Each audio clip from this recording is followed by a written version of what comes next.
Box office chart in the top 10 this week at 23, My Old Ass. Which I think is, of the two Aubrey Plaza films that were released last week, this is the great one. And I think she's really good. And it's like a coming-of-age story in which somebody goes to an island, takes hallucinogenic mushrooms, and meets an older version of themselves who warns them off becoming friendly with a young boy who they then meet immediately. I really loved it. I thought it worked really well. Number 15, by My Old Ass is number 9 in America. 15 here, not in the American chart, is Dragon Keeper.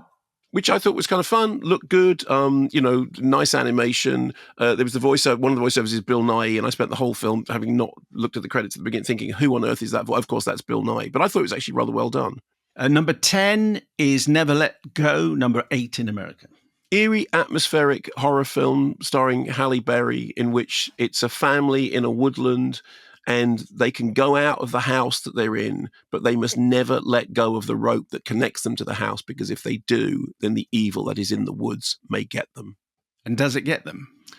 That would be a plot spoiler, wouldn't it? Do they actually let go at any stage? Does anyone let go? Yeah. Do they? Yes. The rope is let go of. That's how the drama works. That would be very funny because never let go. Well, we didn't, and that was fine. So they all lived happily ever after because they're still holding the rope. There you go. Different film. Slightly disappointing film. Number 9 in the UK, Shaun of the Dead. I mean, 20th anniversary, there's so many reissues at the moment. 20th anniversary of Shaun of the Dead. Shocking to think that Shaun of the Dead is 20 years old. But of course, the film that for many people, was the thing that put Edgar Wright on the map. I mean, really funny, but also really poignant. Of course, Bill Nighy, who's the voice in Dragon Keeper, is a significant role in Shaun of the Dead. And I think the reason it works is because it takes zombie mythology and zombie lore seriously, even whilst making very, very sort of Edgar Wright gags. I think it works really well. And there's a couple of very, very moving moments in it, oddly enough. Number 8 is Despicable Me 4, number 19 in America. Yeah, again, the Minions continue to entertain. I mean, I would just prefer that they just did Minions movies, and I'm not actually bothered about any of the other characters, but it's continuing to do well. So number 7 here, number 6 is Megalopolis. Yeah. Shall I just read out some correspondence? Yes, because can I just say, I am imagining that this has proved divisive, and that there's some people who will have seen it and absolutely loved it, and some people who will have seen it and hated it. So I'm imagining that there'll be, certainly from my friends in the critical fraternity, one of whom I was speaking to yesterday, who thought it was one of the best things they'd seen all year.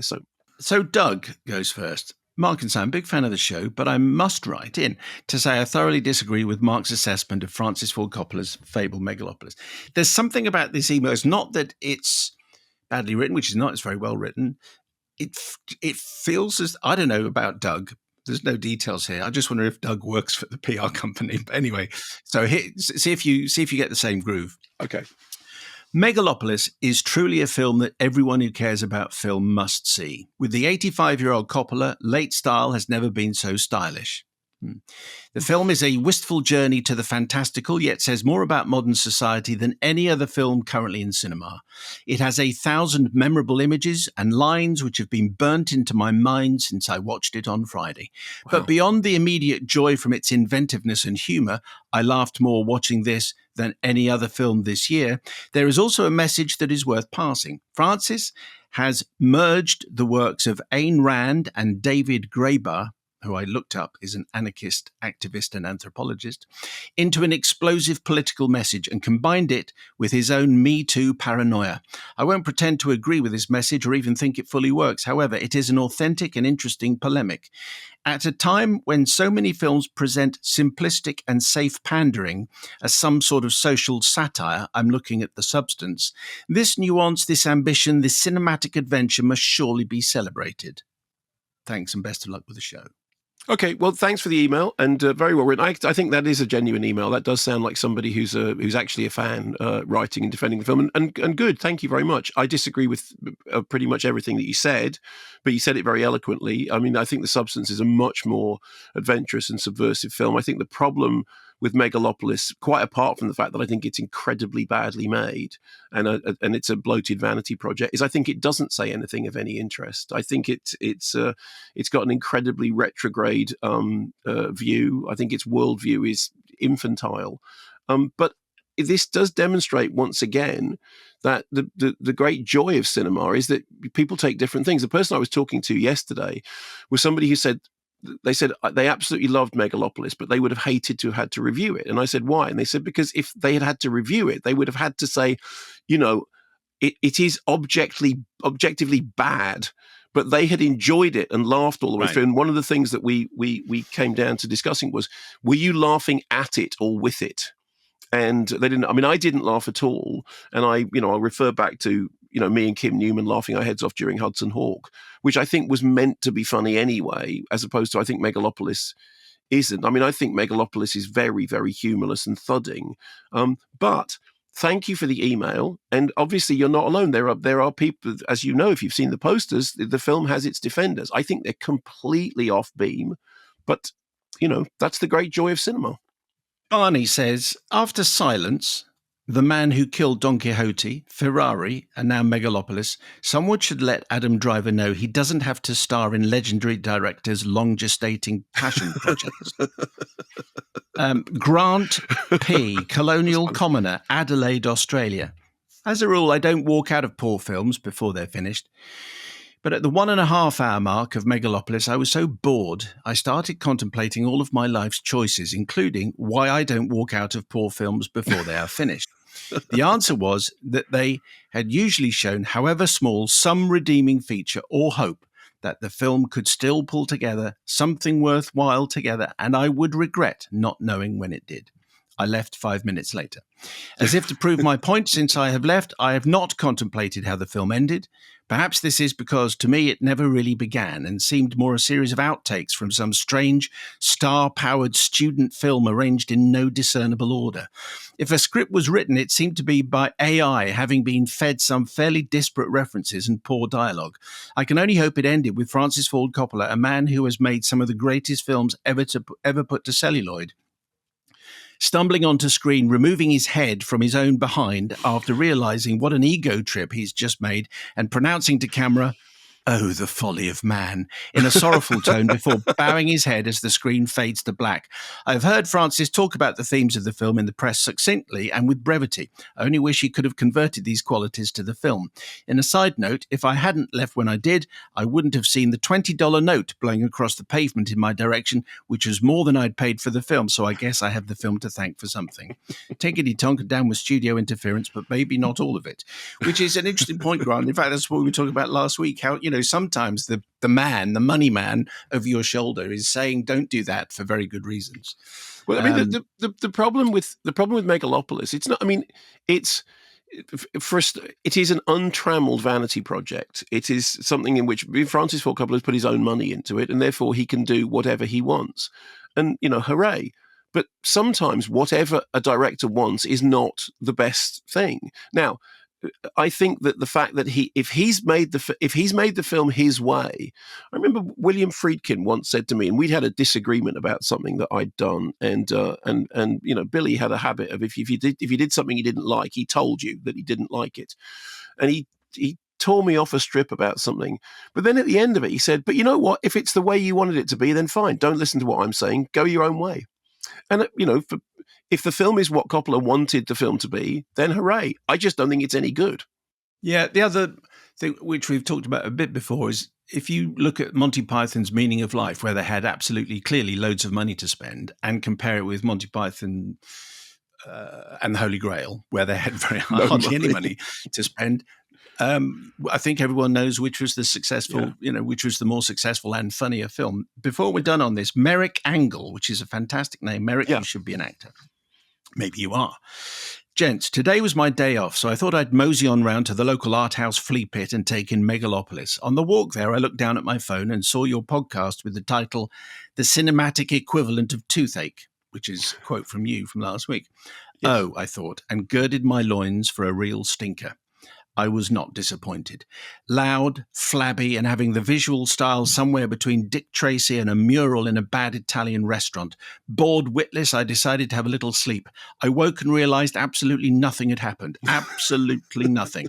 Still bored, a non-code compliant idea occurred to me. Why not listen to Mark's review whilst watching the offending article? What a rare treat. No. I chuckled away to myself as Mark loudly proclaimed, "This film takes itself very, very, very seriously at the exact moment that Darth Architect pontificates standing on dream girders against a backdrop worthy of an Athena poster. Coppola should have kept the winery. Thank you, Merrick Angle," which I still love as a name. Might use that in a book at some stage. Yeah. I mean, that's definitely code non-compliant. Yeah, it is. But maybe understand how fun to listen to you destroy a film whilst watching the film. I mean, I would point out to listeners that you did once take one of your children to the cinema and you had an earpiece because you were listening to the cricket. Because I think you were watching like some cartoon that you didn't want to particularly see, but you were listening to the cricket on an earpiece. Yeah, it was the football, but I wouldn't listen to the cricket, football. But, okay, sorry, I beg your pardon. So Lee's at number 5, 15 in America, which I liked very much. I'm really pleased to see that it's done as well as it has. Kate Winslet has really been out on the circuit doing the publicity for it. She was on the Stephen Colbert show, and she did a very funny interview with Stephen Colbert, in which at the end of it, they reproduced the final scene from Titanic using Stephen Colbert's desk to demonstrate that both Jack and Rose could indeed have floated off on that piece of wood. Anyway, but I think Lee's a very fine film, and I'm glad that it's done as well as it has. Number 5 in the UK, 11 in the States is The Substance, the aforementioned The Substance. You see, and for me, this is a film that's taking risks. This is a film that's adventurous. This is a film that, it's a director going, this is the way I see it, and this is how I'm going to do it. And it's not for everybody, but I think it's thrilling and forward-looking. And I think this is an interesting comparison to Megalopolis. This cost... The cost of this wouldn't have covered the catering budget of Megalopolis, and yet it's so much smarter, funnier, more inventive. I mean, and genuinely funny, like knowing it's funny. And I do think you should see. I think you should see Harder Than the Rock, because I think that's right in your wheelhouse. But I think you should see this because if Boyd Hilton says don't, okay. If I've been warned off. Thanks, Boyd. Thanks, Boyd. If it comes to a streamer, I might. Okay. Well, it will. It's going to come to Mubi. It's going to come to Mubi. So yeah, Number 4 here and number 4 in America is Devara Part 1. Yeah, so not press screened, Indian, Telugu language, action, drama. If it's still in cinemas this weekend, I'll go and see it. But again, it's the usual problem that it wasn't press screened in advance. How incredible that still hasn't changed, because on International Podcast Day, we've been doing the show for 2 decades. You've been saying that not press screen line for, which is clearly true, and that's clearly why you haven't seen it. But you would think that it's clearly a very popular film, that if they press screened it and it had gone, got mainstream journalists saying, yeah, this is great, you should go and see it, that it might be a number 1 film. I literally wrote an article about this for the New Statesman at the turn of the century. So there you go. And look at the effect it had. Look, exactly. So now we come to the, I mentioned at the beginning of our podcast, a cinematic schedule which had been dominated by one film, and this is that film. Number 3 in the UK is The Outrun, and which we talked about on last week's show. So I have here the cinema schedule for the Phoenix Cinema, Orkney. Friday the 27th, The Outrun, 1300, 1630, 1930. Saturday the 28th, The Outrun, 12 o'clock, 3 o'clock, 6 o'clock. Sunday the 29th, The Outrun, 3 o'clock and 6 o'clock. Monday the 30th, through until Thursday the 10th, there is no other film at all other than The Outrun, based on the best-selling memoir by Amy Liptrot. And we've got the poster here, and this is courtesy of Rob, who says, "Dear Papa Wastri and Papa Esiedu, long-term listener and Orkney resident here. With the release of The Outrun, I thought you might be amused by the schedule for the next couple of weeks at our only permanent single-screen cinema, which I attach. It contains 39 screenings of The Outrun and 0 of any other film if you're unable to open the attachment." Well, we did, we printed it. It would be fair to say that this film is the biggest cinematic event in Orcadian history, even if that isn't a competitive field. It seems like it might be quite hard to see Megalopolis here, which is probably a good thing. Keep up the good work. Well, I haven't seen Megalopolis, but I would certainly say The Outrun, based on what I've learned, is going to be a better use of 2 hours and 15. So we did mention last week that, and this is what I was told by the people who made the film, that it's the first film shot in Orkney. It's not all shot in Orkney because some of it's in London. But Gary Cousin says, following your coverage of the Outrun, which I look forward to seeing, there have been some other feature films shot in Orkney, including Powell and Pressburger's The Spy in Black, 1939, Venus Peter in 1989, Blue Black Permanent in Margaret 1992, Tate. directed Yeah. by Orcadian native Margaret Tate. It might be that the Outrun is the first film shot on Papa Westry, population 90, and one end of the world's shortest scheduled commercial flight to Westry in approximately 2 minutes. As for Shetland, look no further than Michael Powell's The Edge of the World, 1937, shot on Fuller. Okay, so Gary, thank you very much. It is interesting yes. that we were driving and we were listening to the podcast, the good lady Professor Her indoors and I, and then you said that thing about it's apparently the first, and I said, can that be right? And you said, well, that's what it says here. And the good lady Professor Her indoors literally turned to me with the death stare, and she went, Margaret Tate, and I went, oh. And she went, you literally sat and watched Blue Black Permanent. And I went, yeah. She said, why didn't you say that? And I said, because I'm stupid. She went, yes, because you're stupid. So next week. Anyway, Right. Yeah, there we go. Okay. There we go. Thank you. Thank you for some extra editorial input. Also, Adam says, talking about the Outrun, the film pins you in an emotional limbo that throws you around like the wind and violent waves it frequently shows. I wouldn't be surprised to hear Saoirse Ronan's name in the conversation for Best Actress this year because she delivers an incredibly powerful, nuanced performance that will move even the sturdiest of souls, easily glides into my top 5 films of the year thus far. Very good. Very good. I mean, very fun. If you haven't listened to that interview, it's really worth listening to because it's a very good way into the film. And also, I'll flag it up again. There is an interview with the woman who wrote the book on which the film is based. That was in The Guardian, which was about seeing her story, turned into a film. And that I thought was also very, very. But how great that it's done as well as it has. That's a really good showing for a film which is. And again, I think way more adventurous than Megalopolis. And it stars Saoirse Ronan and Papa Essiedu, as I think we made clear. Number 2 in the UK, number 5 in the States is Speak No Evil. Which I think is a really smart remake of a very dark film. The original, the Danish version, is darker in its conclusion. But I think that what this version does is take, okay, we really like that story. It's that awkward social horror that, this couple go and stay with another couple and the other couple start acting weird, but because they're kind of bound by social niceties, they can't leave.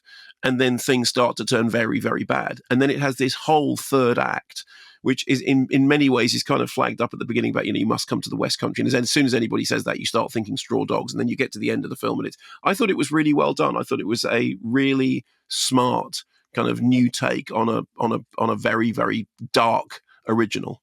Still number 1 here. Number 2 in the States is Beetlejuice. Yeah, which was much better than I had expected it to be. I know I think there's a couple of people who'd written into the show and said that they found it disappointing. I didn't at all because my expectations were very low because it's a very long time ago since Beetlejuice, and Beetlejuice is a really terrific movie which still holds up. And I thought Beetlejuice had a lot of the spirit of the original, not least because it had a physical quality to it. It felt like Tim Burton was really enjoying himself and making a Tim Burton film. And I know younger viewers, I know a few teenagers who've been to see it and absolutely love it. And they'd seen Beetlejuice on DVD, or on streaming services, and then they'd been to see the new Beetlejuice and they just loved it. So good for Tim Burton.